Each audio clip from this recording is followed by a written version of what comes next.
19, played by Pierre Bolanda. Just doing some back announcements and then we'll start. She's told me she's going to not say anything. Okay. And with the time at 8:30, it's time for film critic Howard Elias. Good morning. Good morning. Right, 3 films.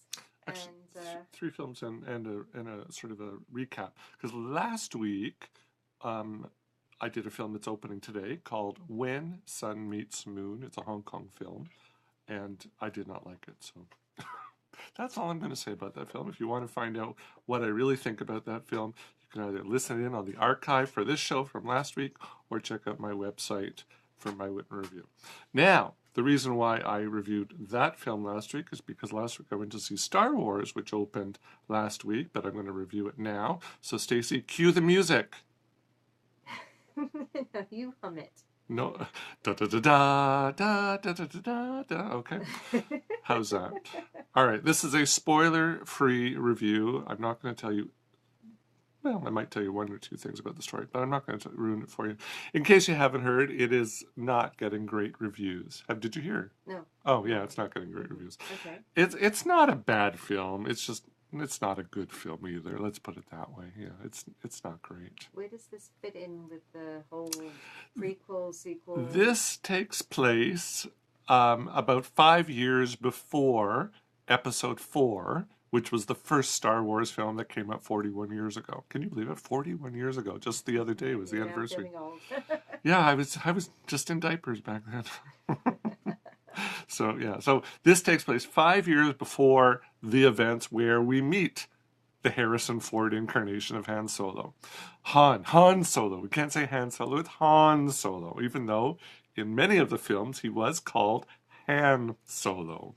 But now it's very clear his name is Han Solo. Now, this is everything you want to know about. Why? Well, this is what I'm about to say. This is everything you wanted to know about the character, but felt you could still live without knowing, because this film ticks all those boxes. So if you wanted to know how he got his name, go see the film. If you wanted to know how he met Chewbacca, go see the film. If you want to know how he met Lando Calrissian, go see the film. Or if you want to know how he won the Millennium Falcon, go see the film. Or how he made the Kessel Run in less than 12 parsecs, go see the film. Okay. Right? I got 2 more. How Chewbacca got his name, how got his nickname, or how old Chewbacca is. I want to know. Well, go see the film. That I want to know. Okay, well, they're plunk down the bucks and go see the film. So this is a film for fanboys and fangirls. It's a fan service film about filmdom's most famous rogue with a heart. But it's a very average fan service film. And the problem is that Harrison Ford is so closely tied to this character that it would be next to impossible for somebody to fill his shoes. And you have Alden Ehrenreich, who previously was in Hail Caesar. He's been in a couple of films. He's fairly unknown. He's only been in a few films. It was such a monumental task to fill his shoes. And if he did a very good imitation of Harrison Ford, people would say it's an imitation. If he wasn't even close to Harrison Ford, people would say, well, it's not even close. So he had to thread a very fine needle. He had to do what I call his personal Kessel Run. And okay, he did it. You know, there are elements that you say, okay, that is the Han Solo character, but he doesn't have the charisma that Harrison Ford has. And that's the big problem for me, and I think for a lot of people. He just doesn't have it. And I think also you have Donald Glover, who plays Lando Calrissian, that's the character that Billy D. Williams made famous. Everybody is saying, wow, he's so great, he did such a wonderful job. Yes, he did a better job at Lando Calrissian than Alden Ehrenreich did on Han Solo, but it's such a low bar to go over that even I just was like, okay, it's not Billy D. Williams. It's not the same. It's an inferior copy. So I didn't like it. The one I did like was the Swedish actor, and what's his name? I can't even remember his name. He's the Swedish actor who plays Chewbacca. he was great. But then he looks like Chewbacca. Right? And he's actually anybody in that suit. right, exactly. Well, it's funny you say that because at our screening last week, the Disney brought in somebody dressed up as Chewbacca to entertain the crowd before the movie started. No, well, but that's what he didn't do. He didn't do. He just he's walking around like this, and he's going. When people can see me on the video, so they know what I'm doing. He raised his hands up. But no whining. No whining. And I said to my friend, well, he's not whining, he's talking. But I said to my friend at the time, I said, what they could have done is put a soundtrack on him. Because if he can't do the Chewbacca noise, at least hook him up to some sound that he can just press a button and the noise will come out. I mean, how hard is that to do? So it was very poor. But anyhow, the actor, his name is Yuna Suotamo. He's a Finnish actor who plays Chewbacca. Finnish. Yeah, but earlier you said Swedish. Oh, sorry. Okay. So he's Finnish, yeah. He's actually played the part twice before in the last two Star Wars films. In Star Wars The Force Awakens, he was Peter Mayhew's body double, because Peter Mayhew was already getting sick. He couldn't finish the role. So he took over. And in Star Wars The Last Jedi, he was Chewbacca. So he's already done the part twice. So that's why I liked him the best. But anyhow, the movie had a budget of $250 million US.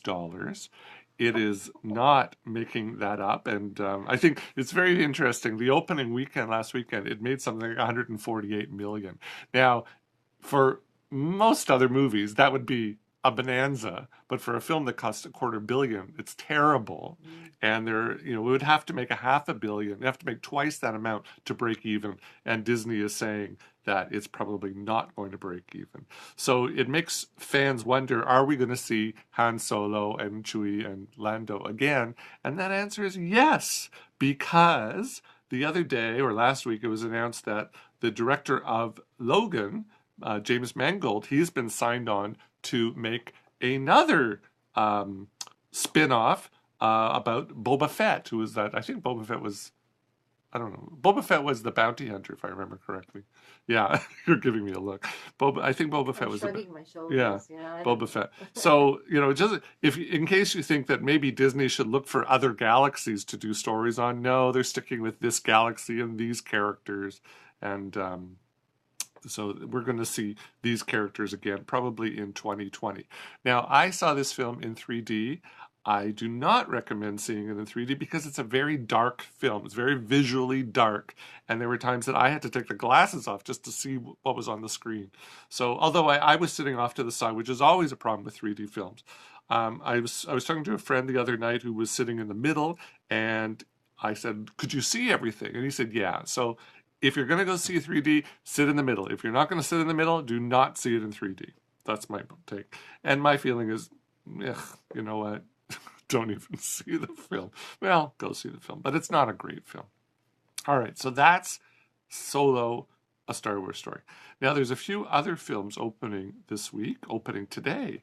And one of them is a Taiwanese film called On Happiness Road. Or, in Mandarin, it's Xing Fu Lu Shang, which also translates to On the Road to Happiness, which is sort of like a double entendre.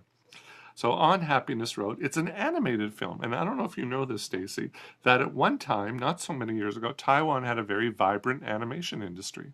Mm-hmm. You knew that? I think so. Oh, okay. All right. So, yeah, for about 20 years. It moved to, Korea? Yes, it moved to South Korea, and then even South Korea, I don't know that has a vibrant industry anymore. I think CGI has killed it off altogether. I think even the early years of The Simpsons was done in Taiwan. I know for many years, I haven't watched The Simpsons in years, but I know for many years it was done in South Korea. But I think even at the beginning it was done in Taiwan. I'm not sure. If somebody wants to correct me or inform me, please do. So this is a very nice film that we haven't seen, a nice type of film that we haven't seen anymore. It's by first-time writer-director Song Shin-ying, woman.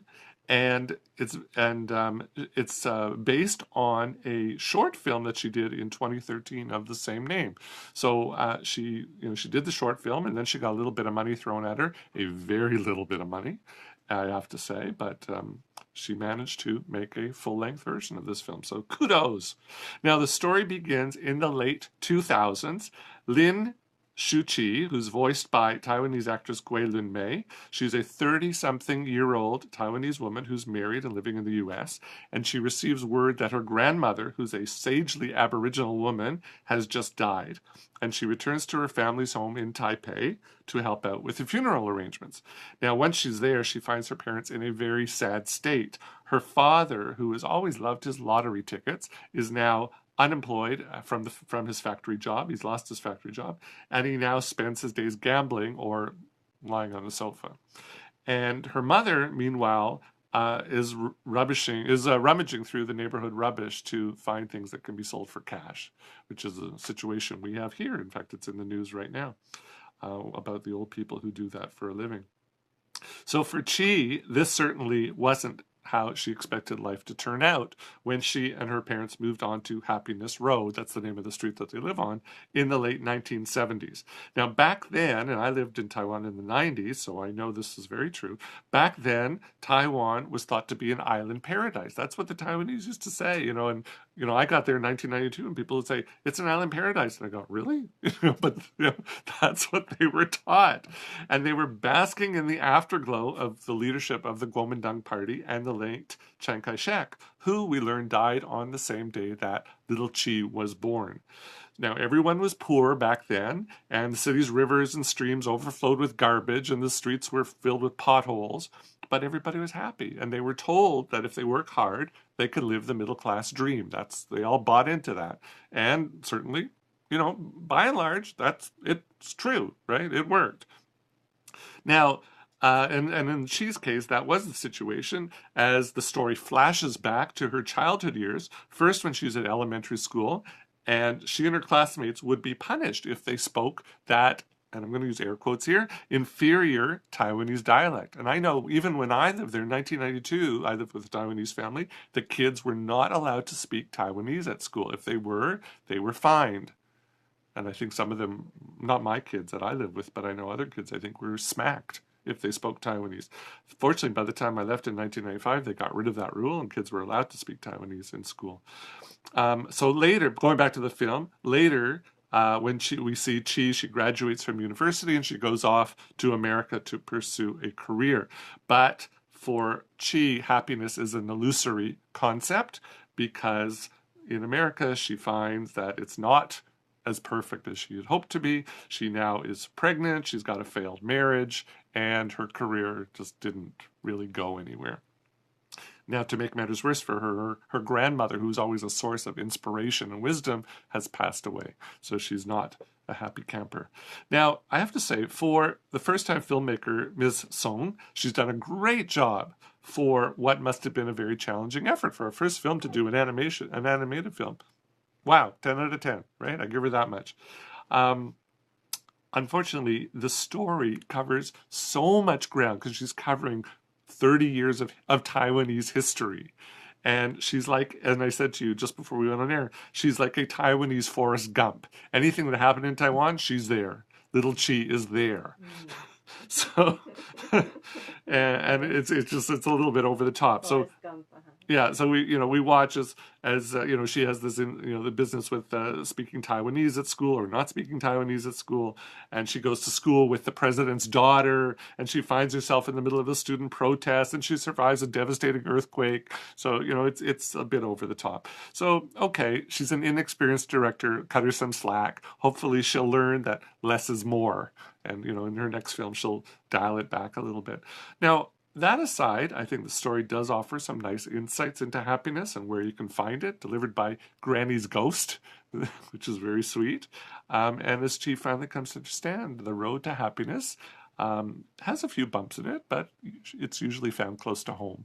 So it's a sweet story. It's a little bit, I think it's a little bit grating for my ears, like when little Chi, when she's like 4 or 5 years old, she's like screeching all the time. These typical, animated screechy films. That wore on me a little bit, but I thought, yeah, good job. First film, good job. So I'd say check it out. Taiwanese film called On Happiness Road. Now, the last film I'm going to talk about also opens today. It's called Film Stars Don't Die in Liverpool. And you asked me, hasn't it been here already? And I said, no, this is new for Hong Kong. It actually came out, I think, about 6 months ago in England, because I know my friends in England already saw it a long time ago, but it's just coming to Hong Kong now. This is the kind of May to December romance that we don't see enough of on the big screen, because the man is the May and the woman is December, not the other way around. Usually it's the other way around. Older man, younger woman. This is older woman, younger man. And it stars Annette Bening as screen legend Gloria Graham, the real screen legend Gloria Graham, and the guy from Billy Elliot, Jamie Bell, who plays Peter Turner, her little toy boy. And they had a relationship. Well, not the actors, but the real people. Gloria Graham and Peter Turner had a relationship for a couple of years back in the late 70s, early 80s. So this is that story. Now, the film is based on Peter Turner's own memoir, and I have to say it's a very thin memoir. I've never read it. It's only 176 pages, but it's if you go by the movie, it's there's not a lot there, and that's the unfortunate part of this movie. There's not a lot of story there, but it's well acted. So I give credit to that. Now, Gloria Graham, do you know? Have you ever seen any of her movies? I don't know. She wasn't in a Can you lot. name some? Yeah, she wasn't. Well, I'm going to tell you, she actually won an Academy Award for Best Supporting Actress for The Bad and the Beautiful, which I've never seen. No. Apparently, she was only in the film for a couple of minutes. It's like if it might be the shortest role that ever won an Oscar. I mean, it was only for a couple of minutes, but she must have been wonderful in it that she could win.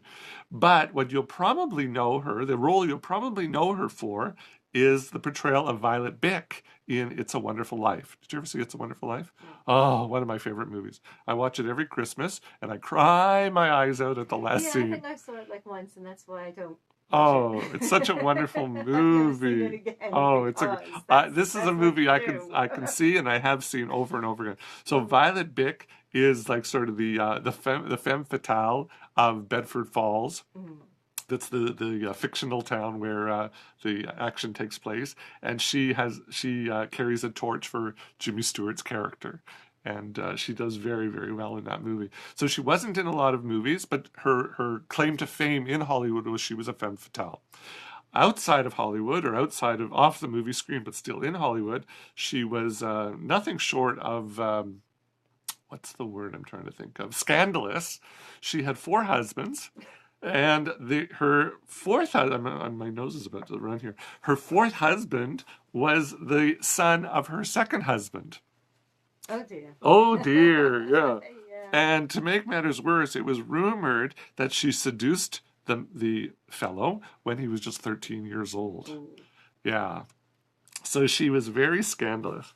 So the question is, so she certainly had this issue. She certainly had this thing for young men. So the question is, did Graham love Turner, or did she simply like having a young man doting on her?